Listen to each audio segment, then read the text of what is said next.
Today we're going to compare VBA arrays and Python pandas to see which one is faster. I've spent the last 10 years optimizing VBA for performance, so I know how to get the most from it. But how does it compare to pandas, Python's flagship data manipulation library? In this video, I'm going to run 3 major tests to see how pandas and VBA arrays perform head to head. In test 1, we'll measure how quickly each language can read data from an Excel file to memory. And then in test 2, we'll measure how long it takes to write the results from memory back to an Excel file. And finally in test 3, we'll test a data filtering operation running it over 20 times on a data set of 1 million records. So which method do you think will be fastest? I think the results might surprise you. Let's dive in. The first speed test is all about loading data. In VBA, this happens in 2 steps. First, you open the file in Excel and then you read the data into an array. In Python, this is typically done in a single pandas read Excel function. To ensure an accurate comparison, we're going to measure from when we hit run until the data has arrived in its destination, whether that is the memory array in VBA or a data frame in Python. This is the VBA code that we are going to use. First, we open the data workbook using workbooks open. And then we declare data in as a variant. And this is important. When we assign the data range to it, VBA automatically converts that range into a 2-dimensional array in memory. Now let's look at the Python version. Here we use pandas read Excel to load the data into a data frame. And we're using the OpenPixel engine.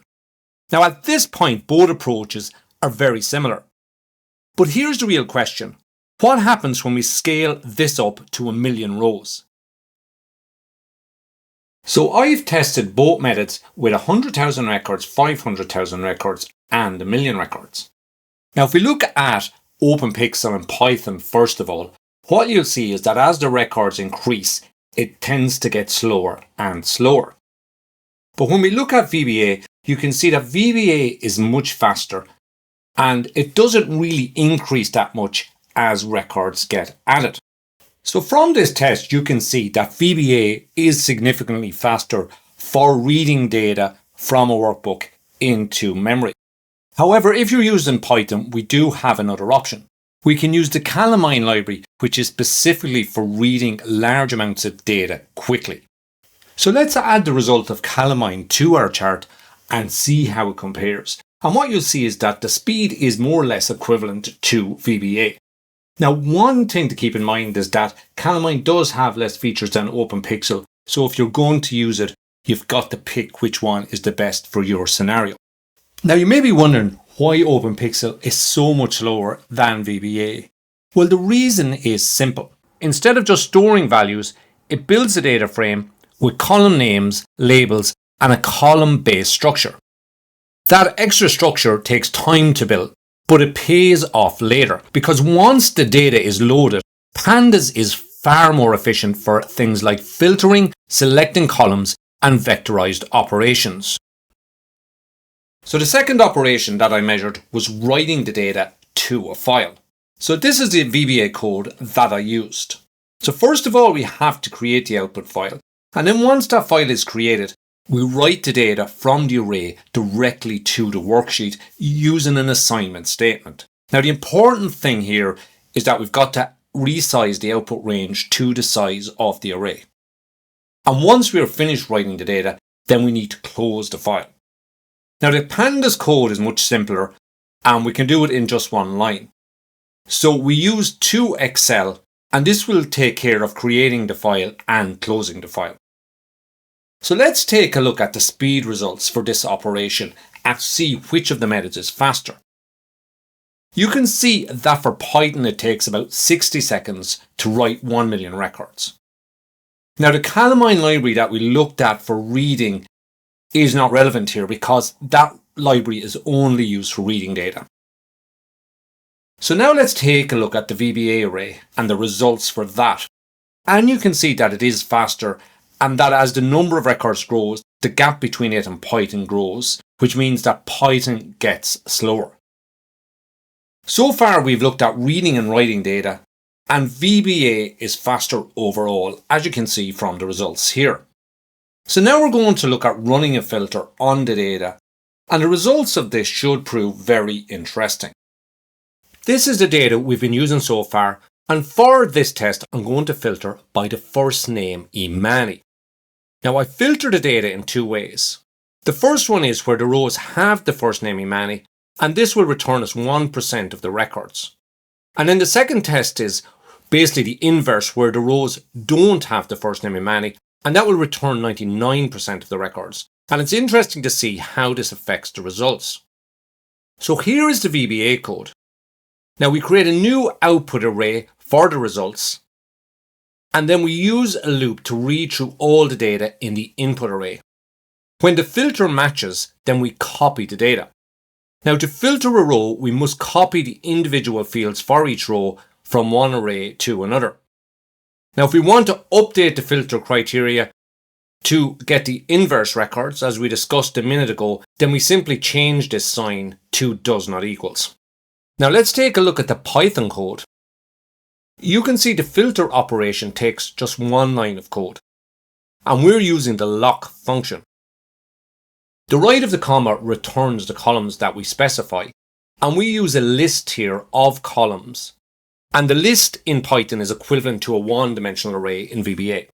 Now to the left of the comma, we specify the filter that we're going to use. And again, if we want to exclude records, then we simply change the sign to does not equals.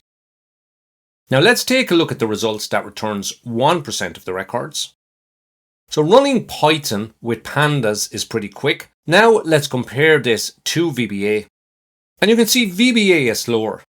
But for this operation, we're only measuring in milliseconds, and you can see that they are quite low. So there's no real difference for this operation. So now let's see the results where 99% of the records will be retained. So the time it takes Python to filter in this scenario is actually the same. However, for VBA, you can see that it starts to really slow down. And the reason for this is quite simple. VBA must copy each piece of data that is returned. So for this scenario, it will mean 99 times more copying of data than in the scenario where we're returning 1% of the records. So now let's see what it looks like if we've got to run the filter multiple times. Now in this result set, we're looking at milliseconds, and we're looking at running the filter once, 10 times, 20 times, and 50 times. You can see in Python, it goes up gradually, but it's still pretty fast. So it's only about 2 seconds if we run it 50 times on 1,000,000 records. So contrast that with VBA, and VBA gets very slow as we run it multiple times. And again, the reason for this is because we've got to do multiple copies of the records. So you can see it's taken about 60 times longer with VBA. Now to put this section in one chart, I'm comparing running the filter 20 times and returning 99% of the data. And for this chart, we can see that Python is considerably faster than VBA for running the filter operation. Let's bring our test together and check the overall performance. For opening files and reading data, VBA was the clear winner over OpenPixel. However, using the Calamine library, while more limited, levels up the playing field. When it comes to filtering, VBA is significantly slower, especially as the number of records increase or the operation is repeated multiple times. Now, on the other hand, VBA is faster when writing data and closing files. Overall, for these scenarios, using Calamine and pandas comes out on top in terms of speed. Now that said, performance really depends on the specific scenarios that you have, and both VBA and Python are faster in different areas. Now where Python really stands out is how much you can achieve with far fewer lines of code, making your programs easier to write, debug, and maintain. Now if you found this video useful, make sure to subscribe so that you don't miss out on future videos.